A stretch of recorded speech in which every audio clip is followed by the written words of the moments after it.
interessante porque é interessante ver como a alquimia ela era trabalhada como uma sub-área. Os alquimistas eram vistos como a baixa classe dentro desse processo que eu não sei nem se eu posso dizer assim, mas dito como ciência. E na verdade, quando a gente olha a alquimia, a química, a metafísica até a experimentação, isso nos dá um norte da construção que a ciência tem. A ciência ela tem uma construção histórica e nós temos que constantemente olhar para esse passado para entender o legado que ele nos deu aos dias atuais.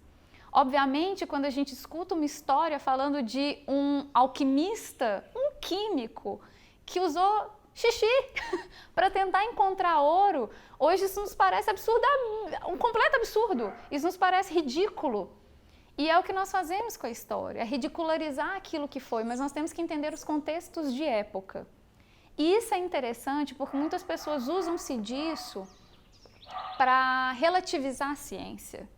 Relativizar a ciência no seguinte sentido: mas se a ciência um dia ela foi contestada, é por isso que ela está onde está. E eu concordo, nós precisamos constantemente contestar as coisas.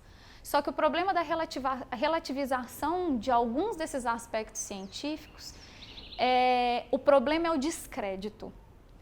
E quando eu trago à luz a história da alquimia, eu estou dando créditos àqueles que hoje são taxados, de uma forma geral, até para um aluno que está começando o seu estudo de ciências, como um completo ridículo, como uma pessoa absurda.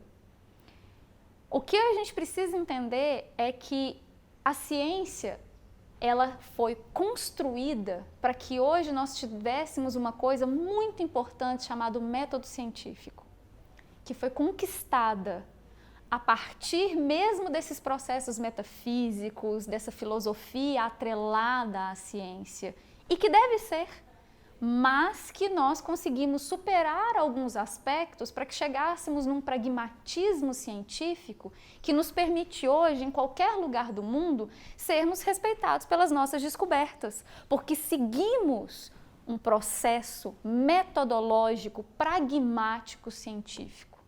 A ciência ela tem que ser respeitada porque o seu processo não é simples, ele não é simplório e não é simplista. Mas eu reconheço as nossas falhas quando nós não sabemos nos comunicar e comunicar a ciência. Esse distanciamento da sociedade e da ciência já aconteceu uma vez, né? Acontece constantemente. Aliás, vou pegar um gancho ótimo aqui para a gente pegar. Os alquimistas, tal como os cientistas da nossa época, eles usavam uma linguagem tão complexa que eram ligados ao misticismo. Hoje, nós também usamos uma linguagem tão complexa que nós não somos místicos, somos arrogantes. Então, esse distanciamento começa a criar essa relativização da ciência. A pessoa ela começa a entender que o cientista, ele criou aquilo, ele tornou aquilo tão complexo para que aquele entendimento não saísse da academia. E nós precisamos nós precisamos tornar mais simples a academia, para que as pessoas entendam que nós fazemos um laboratório, para que as pessoas entendam que nós estamos fazendo e reconhecer que o nosso trabalho ele tem importância. Só quando Robert Boyle, só quando Lavoisier começaram a explicar com detalhamento e explicar com uma linguagem compreensível, é que as pessoas começaram a entender a alquimia, a química, como ciência. Então isso é tão importante, foi tão importante naquela época como é hoje.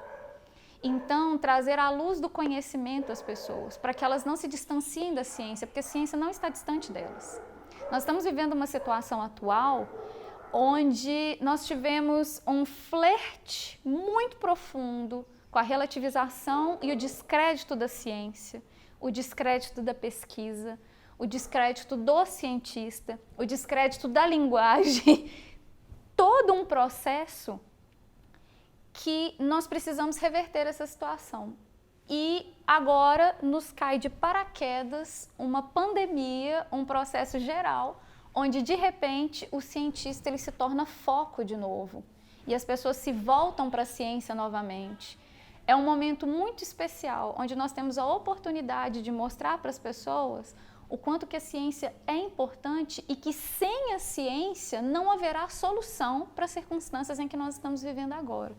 As outras ciências existem e todas elas devem fazer parte desse contexto. E quando eu estou falando da ciência, eu não estou falando da biologia, não estou falando só das ciências, né, da medicina, da farmácia, da química, eu estou falando de todas. Hoje, para que nós possamos entender a sociedade que está sendo afetada, nós precisamos dos sociólogos, nós precisamos dos historiadores, nós precisamos de todas as áreas, precisamos dos geógrafos.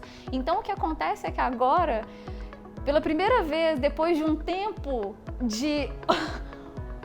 de um véu obscuro que pairou sobre a ciência, nós estamos vendo o quanto a ciência é necessária em todas as suas instâncias, em todas as suas vertentes. Eu espero que, sinceramente, isso seja uma virada da maré. Assim como aconteceu para a alquimia, isso se torne agora para o nosso processo científico e para a visão da sociedade em relação à ciência como um total.